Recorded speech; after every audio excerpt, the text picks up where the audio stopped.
अस्सलामु अलैकुम वरहमतुल्लाहि वबरकातुहू। नाजरीन, सुबूही खान एक मरतबा फिर तौहीन आमेज़ बातें कहती हुई नज़र आती है। उलमा के बारे में कहती है कि ये दाढ़ी और पगड़ी लगा के बैठ जाते हैं, इस्लाम के आइन का इनको पता नहीं, इस्लाम को और खुदा को नऊज़ुबिल्लाह ये बदनाम करते हैं। तो वो ये भी कहती है साथ कि मुझे शर्म आती है तुम्हें इमाम कहते हुए, आलिम कहते हुए। तो आइए सुनते हैं डॉक्टर जाकिर नाइक साहब इसको क्या जवाब देते हैं। ये जो इस्लाम के ढोंगी आशिक यहाँ पर टोपी लगा के और दाढ़ी बनाकर बैठ जाते हैं, इस्लाम का आइन को पता नहीं है। प्रॉफिट मोहम्मद सल्लल्लाहु अलैहि वसल्लम को बदनाम ये लोग करते हैं, इस्लाम को बदनाम ये करते हैं, खुदा को बदनाम ये करते हैं। इनका सिर्फ एजेंडा है इस्लामिक स्टेट बनाने का, गज़वाए हिंद को पूरा करने का। वही इनकी हिंदू नफरत आए दिन दिखती है। शर्म आती है मुझे आपको आलिम बोलते हुए, शर्म आती है मुझे आपको इमाम बोलते हुए, शर्म आती है मुझे बोलते हुए कि मैं उस कम्युनिटी को बिलोंग करती हूँ जिसके ऐसे घटिया लीडर्स हैं। अगर आपको इस्लाम के बारे में जानना है तो इस्लाम की मजहबी किताबों का मुताला कीजिए, आप कुरान पढ़िए और सही हदीस का मुताला कीजिए, फिर आपको पता चलेगा इस्लाम कैसा मजहब है। आप मुसलमानों को मत देखिए। अगर आपको सचमुच इस्लाम के बारे में जानना है और कोई मुसलमान को देखना है तो सबसे बेहतरीन मुसलमान की मिसाल है हमारे आखिरी पैगंबर मोहम्मद सल्लल्लाहु अलैहि वसल्लम। मीडिया अक्सर जब भी कोई मुसलमान जो इस्लाम पे अमल नहीं कर रहा है और इस्लाम के खिलाफ बात करता है, मीडिया उसे हाईलाइट करती है। कोई मुसलमान जो मुसलमान नाम का है, इस्लाम से दूर है, लेकिन इस्लाम के खिलाफ लिखता है तो उसे हाईलाइट करती है। हमारे पास मिसाल है सलमान रश्दी और तस्लीमा नसरीन की। सलमान रश्दी को मीडिया ने इतना हाईलाइट किया, क्यों?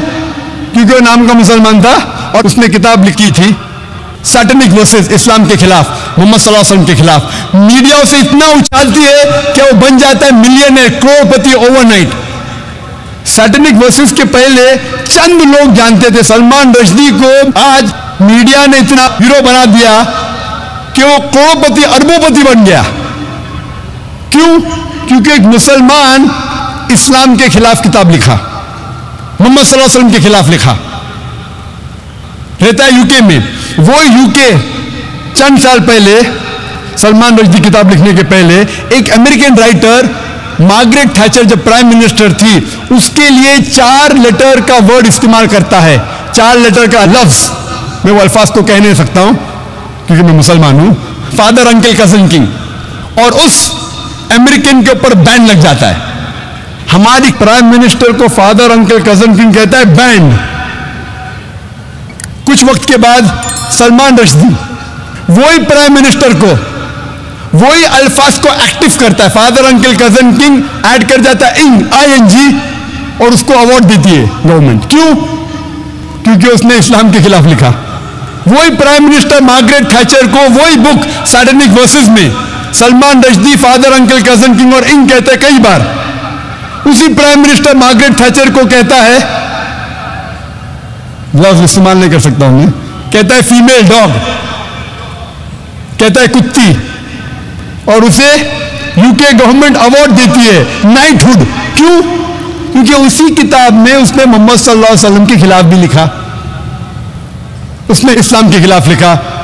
हमें मानना पड़ेगा उस वक्त इस हिंदुस्तान के प्रधानमंत्री थे राजीव गांधी। राजीव गांधी पहले प्रधानमंत्री थे सारी दुनिया में जब मुसलमान उनके पास गए और बताए क्या कितने चीजें खिलाफ लिखी इस्लाम के। अल्हम्दुलिल्लाह सुम्मा अल्हम्दुलिल्लाह, राजीव गांधी ने फौरन उस किताब को इंडिया में बैन कर दी। हक की बात हमें तस्लीम करना चाहिए, हमें मुबारकबाद देना चाहिए। इंडिया पहला मुल्क था जिसमें यह किताब बैन हुई। आज की गवर्नमेंट एक दूसरे मुसलमान को पकड़ती है जो इस्लाम के खिलाफ लिखती है, वो तस्लीमा नसरीन, और इस्लाम के खिलाफ किताब लिखती है लज्जा। ये गवर्नमेंट उसको शरण दे रही है, असाइलम। पहले की गवर्नमेंट उसको, सलमान रश्दी को बैन करती है, अभी की गवर्नमेंट बैन उठा देती है और तस्लीमा नसरीन को शरण देती है। राजीव गांधी उस वक्त ये नहीं जानता था कि सलमान रश्दी ने उसी किताब सैटेनिक वर्सेस में राम और सीता को भी गाली दी।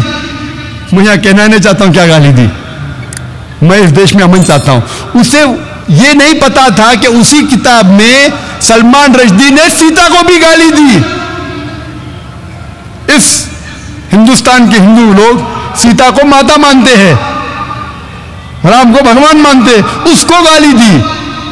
ये राजीव गांधी को पता नहीं था, लेकिन अल्हम्दुलिल्लाह सुम्मा अल्हम्दुलिल्लाह, क्योंकि मुसलमानों के खिलाफ उसने लिखी, उसने बैन की, और अल्हम्दुलिल्लाह सुम्मा अल्हम्दुलिल्लाह कई हिंदू जो नहीं जानते थे, जब आप किताब पढ़ेंगे तो पता लगेगा कि हिंदू मजहब के श्री राम और सीता माता को भी गाली दी थी। 8वीं स्ट्रैटेजी मीडिया की क्या करती है? अगर कोई मुसलमान विद्वान है, अच्छा काम करता है, तो उसे मुसलमान जैसा बताती ही नहीं। वक्त कम होने की वजह से एक ही मिसाल दूंगा मैं इस स्ट्रैटेजी की। हम जानते हैं कि 8वीं सदी से 12वीं सदी को कहा जाता है, यूरोपियन कहते थे डार्क एजेस, अंधेरे का दौर, डार्क एजेस। कहां अंधेरे का दौर था? वो अंधेरे का दौर था यूरोपियंस के लिए, अंग्रेज के लिए। मुसलमान जो अरब साइंटिस्ट थे, इतने कम तहकीक के बावजूद इतनी साइंटिफिक डिस्कवरीज कर चुके थे, दे वर ग्रेट। लेकिन आज जब हम साइंस पढ़ते हैं, हमें पता ही नहीं लगता कि मुसलमान ऊंचाई पे थे। हम पढ़ते हमारी किताब में एरिस्टोटल ऑफ द ईस्ट, एविसीना। एविसीना एविसीना अंग्रेज नाम लगता है ना, उसका असल नाम है अली इब्ने सीना। हम पढ़ते किताब में एविसीना, कौन समझेगा एविसीना मुसलमान था? हम पढ़ते केमिस्ट्री के अंदर एक मशहूर साइंटिस्ट गेबर ने, ये जाबिर है, जाबिर इब्ने हय्यान। कौन समझेगा गेबर मुसलमान है? वो जाबिर है, जाबिर इब्ने हय्यान। ऐसी कई मिसाल दे सकता हूं। हम पढ़ते ब्लड सर्कुलेशन के बारे में, विलियम हार्वी। 400 साल पहले, विलियम हार्वी के पहले इब्ने नफीस ने इजाद किया था, डिस्क्राइब किया था ब्लड सर्कुलेशन। और इब्ने नफीस के 600 साल पहले नाजिल हुआ था कुरान, जिसमें लिखा है ब्लड सर्कुलेशन के बारे में। तो मीडिया क्या करती है? अगर मुसलमान विद्वान है, उसे छुपाने की कोशिश करती है कि वो मुसलमान है। वक्त की किल्लत होने की वजह से सिर्फ 8 स्ट्रेटजीज का बयान करूंगा मीडिया के बारे में, और यह कहना चाहता हूं, हम मुसलमान, हम जानते हैं कि मीडिया अच्छे काम भी कर सकता है, बुरे काम भी कर सकता है। हम मुसलमानों को इस मीडिया का सही इस्तेमाल करना चाहिए, और अफसोस की बात है हम नहीं करते। लेकिन दुश्मन इस्लाम मीडिया का पूरा इस्तेमाल कर रहे हैं इस्लाम के खिलाफ काम करने के लिए।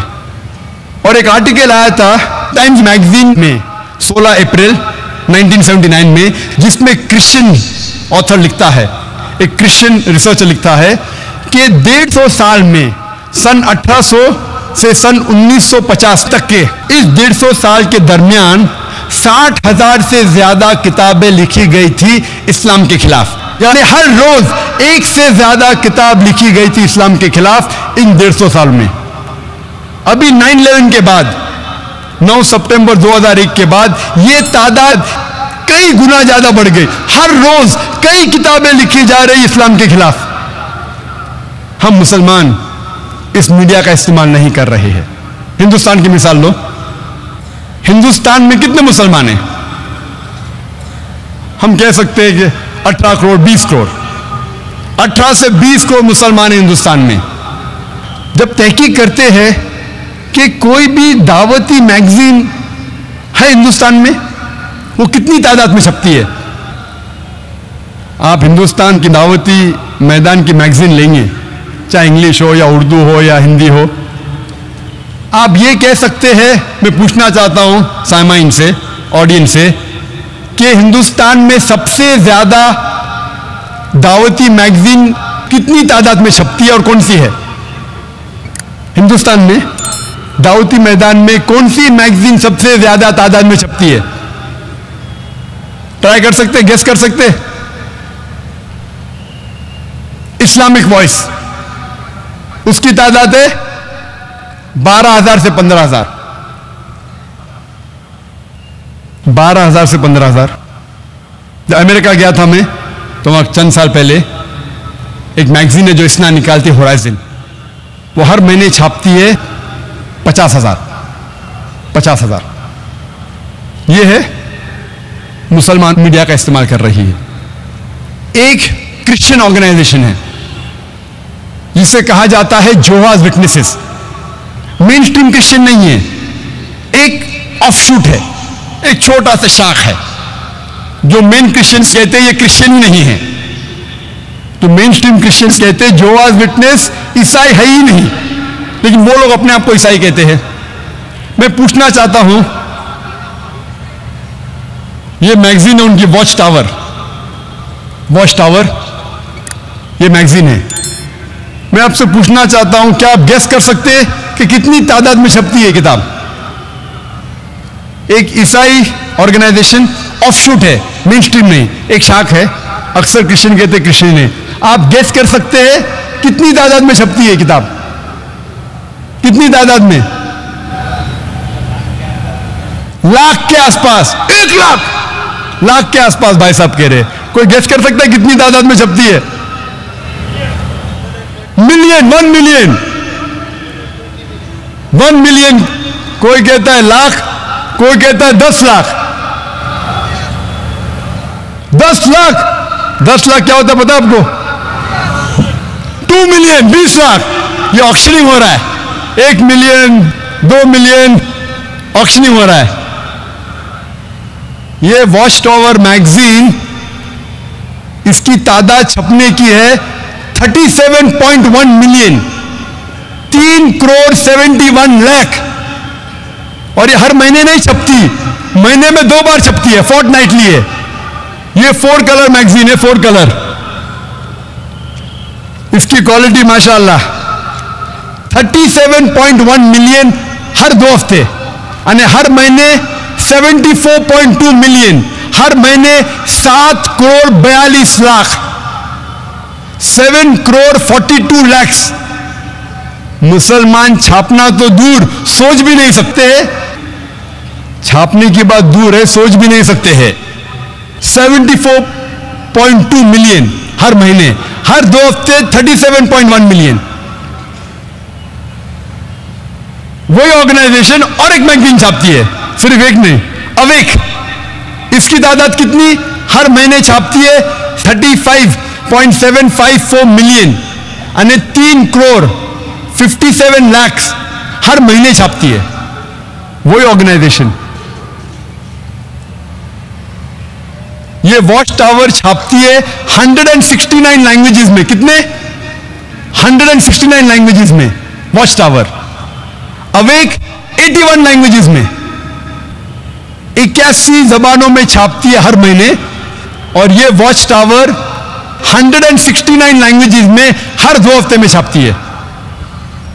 अक्सर ये किताबें फ्री बांटी जाती है, फ्री। नाम के लिए अगर खरीदने जाएंगे 2 रुपया, 2 रुपये की चाय भी नहीं मिलती आपको। छापने की कीमत कई ज्यादा। ये मीडिया का इस्तेमाल कर रहे तबलीग करने के लिए। नाजरीन, ये एक अलमिया है कि जिसमें आप देख रहे हैं कि मुसलमान अपने दीन की तबलीग के लिए, इशाअत के लिए कितनी मेहनत कर रहे हैं। उनके मुकाबले में, ईसाइयों के मुकाबले में तो आधा भी नहीं है, आधा तो दूर की बात है, उसका चौथाई भी हिस्सा नहीं बनता कि वो करोड़ों में अपने रोज़ाना महीने के एतबार से जो है वो रिसाले छाप रहे हैं, मैगज़ीन दुनिया में जो है वो भेज रहे हैं। और हमारे मुसलमानों के ज़्यादा से ज़्यादा, जैसे डॉक्टर साहब बता रहे हैं कि हिंदुस्तान में वो कितने थे, 12 से 15 हज़ार। तो ये एक अलमिया है, इस बारे में मुसलमानों को फ़िक्र करनी चाहिए।